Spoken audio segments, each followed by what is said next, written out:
पंजाब केसरी में आप सबका स्वागत है। मैं हूं चंद्रशेखर धरनी। आप सब लोग ये जानना चाहेंगे कि हरियाणा सरकार के खिलाफ पंजाब व हरियाणा हाईकोर्ट ने जो निर्णय लिया था बैरिकेड्स हटवाने का, सड़कें खुलवाने का, उस पर आखिरकार अब क्या हो रहा है, इस पर हमारी भी निगाह बनी हुई है। हम अपने दर्शकों तक इसकी लेटेस्ट जानकारी पहुंचाना चाहते हैं और इस मामले में हमें जो जानकारियां मिल रही हैं कि हरियाणा सरकार ने एसएलपी दायर कर दी है। विधानसभा अध्यक्ष हरियाणा ज्ञानचंद गुप्ता भी कह चुके हैं कि हरियाणा सरकार इस मामले में रिव्यू पिटीशन फाइल करेगी। इस सारे मामले में जद्दोजहद व लड़ाई लड़ने वाले एडवोकेट उदय प्रताप सिंह, जिन्होंने पहले याचिका दायर की, उसके बाद आगे उसमें कंसर्न जितनी एप्लीकेशनें थी वो मूव की और आखिरकार उनकी इस याचिका के ऊपर पंजाब व हरियाणा हाईकोर्ट ने संज्ञान लिया व निर्णय लिया तथा हरियाणा सरकार को बैरिकेड्स हटाने के लिए डायरेक्शंस दी। हमारे साथ मौजूद हैं, बातचीत करेंगे। एडवोकेट साहब नमस्कार, क्या हाल है आपका? मैं बहुत अच्छा हूँ जी। जो आपने शंभू बैरिकेड्स को लेकर जिस प्रकार से जो याचिका दायर की थी, उस पर हरियाणा सरकार एसएलपी दायर करने जा रही है, उसको लेकर क्या कहेंगे? हाँ जी, एसएलपी दायर कर चुके हैं, वो मेरे पास कॉपी भी पहुंच चुकी है।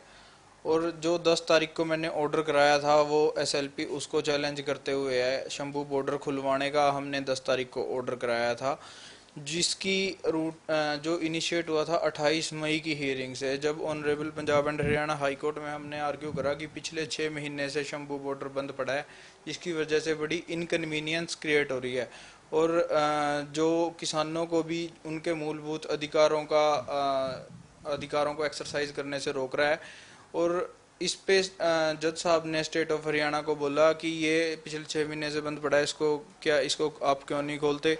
तो उसके बाद स्टेट ऑफ हरियाणा ने बोला कि ये पार्शली खुला है।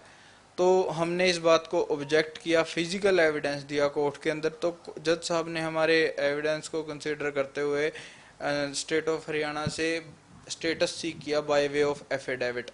तो उस एफिडेविट वाली हियरिंग, जो एफिडेविट फाइल हुआ उसके बाद वाली हियरिंग थी 10 तारीख की। 10 तारीख को स्टेट ऑफ हरियाणा ने कोर्ट के अंदर बोला कि अगर जो एफिडेविट में भी यही बात बोली कि जो अगर किसान दिल्ली जाएंगे तो पब्लिक ऑर्डर खराब हो जाएगा। तो हमने वहां उनको रिवर्ट किया कि state of Haryana is stopping the roads from last 6 months merely on the presumption that if they will go to Delhi that they will disturb the public order। तो ये एक टोटली अनसब्सटेंशियल स्टैंड था, तो इसको हमने revert किया और जज साहब ने हमारी कंटेंशन को नोट करते हुए स्टेट ऑफ हरियाणा को डायरेक्ट कर दिया कि 1 सप्ताह के अंदर अंदर इसको खोल दिया जाए शंभू बॉर्डर को। तो उस ऑर्डर की स्टेट ऑफ हरियाणा कंप्लाइंस करने के मेरे को मूड में नहीं दिख रहा है, क्योंकि मेरे पास एसएलपी की वो कॉपी पहुंच चुकी है जो ऑनरेबल सुप्रीम कोर्ट में स्टेट ऑफ हरियाणा ने दायर की है। ऐसा जो मैंने 10 तारीख को ऑर्डर कराया था शंभू बॉर्डर खुलवाने का, उसको चैलेंज करते हुए। तो अगला आपका क्या डिसीजन होगा, अगला क्या रूपरेखा आपकी होगी अगर हाई कोर्ट के ऑर्डर की कंप्लाइंस नहीं होती तो? अगर हाई कोर्ट के ऑर्डर की कंप्लाइंस नहीं होगी, जैसे कि हाई कोर्ट के ऑर्डर की कंप्लाइंस करने की डेट है 17 तक, अगर से वो 17 को नहीं होगी तो कोई भी अगर किसी भी ऑनरेबल कोर्ट का ऑर्डर कोई कंप्लाइंस नहीं होती है तो कंटेम्प्ट की प्रोसीडिंग बचती है कि जिस ऑफिसर को डायरेक्शन होती है ये खुलवाने की या फिर और कंप्लाइंस करवाने की किसी भी ऑर्डर की, अगर वो नहीं करता तो उसके अगेंस्ट कंटेम्प्ट इनिशिएट हो जाती है, सिविल कंटेम्प्ट। तो अब अगर ये इन्होंने नहीं खोला, और जैसे कि ऑनरेबल सुप्रीम कोर्ट ने हमने इस केस में जो पीआईएल मैंने फाइल करी थी, ये मैंने फाइल करी थी in the month of February, when फार्वर गिवन द कॉल ऑफ चलो Delhi on 13th of Feb। इसमें स्टेट ऑफ हरियाणा के गांव में जाके किसानों को डराने लग गया था कि अगर आप इसको ज्वाइन करोगे प्रोटेस्ट को तो आपके पासपोर्ट सीज कर लेंगे, आपके ट्रैक्टर सीज कर लेंगे। तो और बैरिकेडिंग करती थी सारे पंजाब हरियाणा के बॉर्डर्स पे। तो मेरे को ये बड़ी सिविल लिबर्टीज़ को वॉयलेट करने वाली बात लगी, सिविल लिबर्टीज़ पे अटैक लगा। तो मैंने ऑनरेबल हाई कोर्ट में किसानों के हक में एक पीआईएल फाइल करी। तो उसमें बीच में जब किसान आगे दिल्ली को बढ़ने लगे थे तो एक एलिगेशन है कि स्टेट ऑफ हरियाणा ने एक्सेसिव फोर्स यूज करके एक किसान की डेथ कर दी थी। एक किसान, तो उसका नाम था शुभकर्ण की डेथ पे हमने एक जुडिशियल कमीशन बनवाई थी, जिसमें एक एडीजीपी हरियाणा, एडीजीपी पंजाब और एक ऑनरेबल हाई कोर्ट के रिटायर्ड जस्टिस थे। उसके चेयरपर्सन उस फेयर इन्वेस्टिगेशन के ऑर्डर को चैलेंज करते हुए, जुडिशियल कमीशन को चैलेंज करते हुए, तो स्टेट ऑफ हरियाणा एसएलपी के माध्यम से ऑनरेबल सुप्रीम कोर्ट में पहुंचा था, जहां सोलिसिटर जनरल साहब फर्स्ट और सेकंड लॉ ऑफिसर, क्योंकि after attorney general second law officer of the country appear हुए, बट हमने सोलिसिटर जनरल साहब को अपोज किया और उनको कोई रिलीफ नहीं लेने दिया था। तो उस एसएलपी की हियरिंग 12 तारीख को थी, 12 जुलाई को। उसमें क्या हुआ, उसमें ऐसे क्या, उसमें सुप्रीम कोर्ट ने भी कुछ गाइडलाइन दी? उसमें कुछ कमेंट पास हुए। उसमें स्टेट ऑफ हरियाणा ने बोला कि 10 तारीख को भी एक ऑर्डर पास हुआ है जो कि गलत है।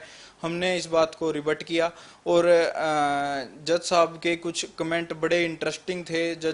बेंच के दोनों जजेस के कमेंट, एक जज साहब ऑनरेबल मिस्टर जस्टिस सूर्यकांत जी ने कहा कि क्या आप सड़क से ट्रैवल नहीं करते हो? जो एडवोकेट जनरल वहाँ अपीयर हो रहे थे, हरियाणा के एडिशनल एडवोकेट जनरल, तो उन्होंने बोला कि आपको पता नहीं है कितनी तंगी आ रही है, क्या आपको, और क्या ये किसान है जो ये इंडिया के सिटीजन नहीं है, क्या जो ये किसान है इनको दिल्ली जाने का कोई हक नहीं है? तो इस पे स्टेट ऑफ हरियाणा मौन हो गया। और जज साहब ने एक पर्सनल कमेंट भी किया कि जब जज साहब यहाँ इस एरिया से ही बिलोंग करते हैं, वो जब यहाँ आ रहे होंगे तो उनको बड़ी इनकन्वीनियंस हुई। तो हम एज्यूम कर सकते हैं कि जब इतने बड़े डिग्निटरीज को इतनी ज़्यादा इनकन्वीनियंस हो रही है, तो हमारे और आपके जैसे आम आदमी का तो क्या हाल होंगे। और इसके बाद एक और जो बेंच में जज साहब थे, उन्होंने बड़ा ही इंटरेस्टिंग कमेंट पास किया कि आपकी ड्यूटी है रोड को खुला रखना, स्टेट की आपकी ड्यूटी, और आप बस उसको नियंत्रित कर सकते हो, पर आपको उसको बंद करने का कोई हक नहीं है। और जो किसान या फिर कोई भी सिटीजन अपना फंडामेंटल राइट एक्सरसाइज कर रहे हैं, तो उसको एड करना स्टेट की ड्यूटी होती है, ना कि उसके राइट्स को थ्रोटल करना by using such type of unlawful methods.